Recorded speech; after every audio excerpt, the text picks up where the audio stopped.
The third best female on the planet. Let's take a look at Lydia Ko's golf swing. From the setup to the takeaway, there's not a whole lot to point out here. That club face is aligned with her spine angle.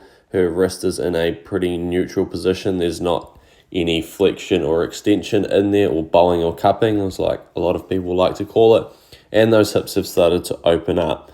So you see that she's got a glove underneath the armpit here. I'm assuming that this is her feel to try to get this club a little bit laid off, or the fact of trying to keep her trail arm, so her right arm, in close towards her rib cage. Now, I don't know if she's consciously thinking of what she's trying to do, but this drill looks to me like it has got the club laid off for her. And now that might be exactly what she's wanting. Potentially she has struggled with pushes and hooks in the past.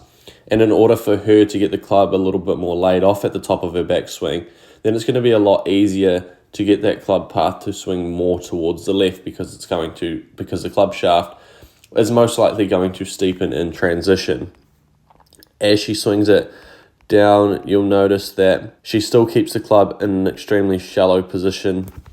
You'll notice at P5 that club shaft is outside the ball line there. Now, Lydia potentially has a lot of shallowing elements in her golf swing, and she's just gotten her top of the backswing to be laid off so that she can help steepen the club shaft so that her club path doesn't get too far into out. So just because Lydia Ko gets it to the top of the backswing in a laid off position doesn't mean I think that you should. There's definitely times when it could be necessary. However, it's important to recognize when it is, and your previous history with golf and how you swing the golf club and what ball flight your swing is going to naturally produce.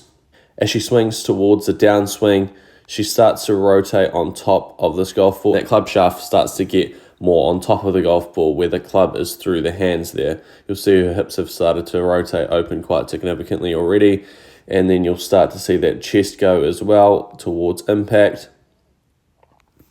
And she's got some really nice rotation there when she hits the golf ball.